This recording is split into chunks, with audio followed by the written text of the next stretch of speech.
Hi, this is Sherry Veronica. I got this from a mom of a 10-year-old boy, schoolboy. Now, she's here saying that he was sent home from school for fighting with another student, but the other student wasn't sent home.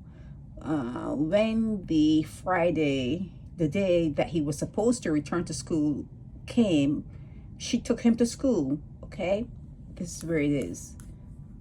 She returned to school. I had to go, and I did. She had to take him to school the Friday. She did. They allowed him to stay at school that same Friday, but when he got home from school, he told her that he was not allowed to go back the Monday. They allowed him to stay at school that same Friday, but when he went to school on the following Monday, he came home the evening. He came home that evening and said that he can't go to school the following day, which is the Tuesday. And after she asked him why he can't go to school, he produced a letter from the school stating that he must not return to school until he sees an officer by the name of SM at the Ministry of Education. That particular Thursday, that Thursday of that week, of that same week. Okay, so she took him to the ministry to see the guy, SM, for a meeting, and she was told that they will get back to her about when her son is going to be going back to school and where he'll be going back to school, when and where. And that was the third week of September, the last school term that just gone. Okay, that's what she's saying. This September school term that just went by. Now, he hasn't been to school since.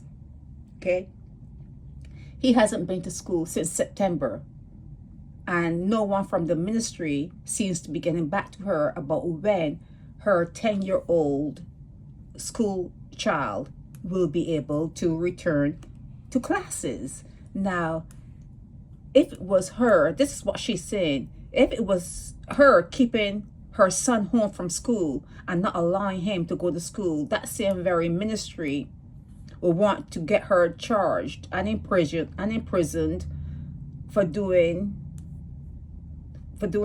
that. Okay, for keeping him home. It's something that you can hold a charge for. But these people, she's saying, they're up in their air-conditioned offices, and when she calls or when she goes there, which she has been doing on many occasions, excuse me, please, she's being told that they're working on the issue and they will get back to her, which seems to her that it's never going to happen. Okay, they're not doing it in no time soon, as government places usually do to poor families like me. You know, they get treated badly. When you're dealing with the government and you're poor, you get treated badly. This is the sentiment here in this particular paragraph. And she's been going and asking questions about, when is this matter going to be finalized for her son to be told what school he's going to and when he should return to school. Now, excuse me, she's saying she even called over this vacation. This is a vacation period now. And they told her the last time she went there that she just can't keep dropping in like that without an appointment, and that she should call them and let them know, and that they will call her and let her know what's what. That's what this paragraph is saying. So school is starting back in a few days, and no one from the ministry has contacted her about her 10-year-old son and when he's supposed to go back to school. She's frustrated. She's frustrated about it because she's trying her best to get a job, even though she's not supposed to work.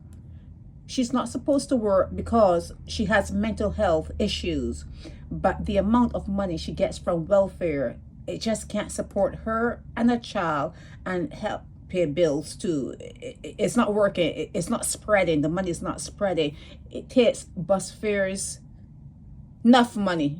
It's enough money to get back and forth from the ministry, plus going to ask and find jobs, interviews, you know, bus fares here, bus fares there, take all over. Takes a lot of money to go to try to find a job, okay? But without a job, she has to beg people for money to go some places sometimes, okay? So she wanted me to talk about this on Naked Departure.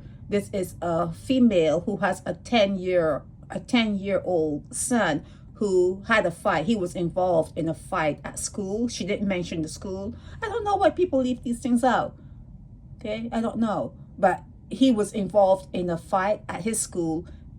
He was sent home. The other student was not. He went to school the following Friday, and then the Monday he went to school. And then when he was at school the Monday, they told him, don't come back, you know, go and see this particular person at the ministry, SM. She took him, she did all the due diligence, she did everything she was, excuse me, please. She did everything she was supposed to do. And even when she goes to see them, they're telling her, you just can't come in as you like, you know, you need to make an appointment and that kind of, you know, they're treating her shabbily, you know, they're not treating her well in her opinion. And she wants to hear from you. What's going on? She needs to hear from the Ministry of Education. What's going on? She needs to hear from the principal at the school that recommended that her son sees SM. What's going on? Who is SM? Who's Mr. SM? If you are anonymous, I'm just saying this, but if you send me something and you're anonymous, oh, but I guess he would know, or she would, oh, it's a he, would know that it's you. But yeah, who is SM at the Ministry of Education? SM. I don't know. I can't even try to guess who SM is. But yeah, whoever the SM is that is supposed to write up some sort of report on this little 10-year-old to decide, well, maybe he'll fit better here at the school, or maybe he'll fit better there at that school. He hasn't done it. He hasn't done it, okay? And she is saying that the new school term is coming online soon. And she has not heard from them, and she cannot just have her son sitting at home and not getting an education. She doesn't want that for her son, okay? So we need to hear from the Ministry of Education, and if anyone else in my blog, if you've experienced anything like this, just give her some support and let her know where she should go. If there's anything more that she can do, please write it in the comment section, okay? This is Sherry Veronica. Help me spread the word about Naked Departure via social media. Subscribe and share to show support and love for our channels.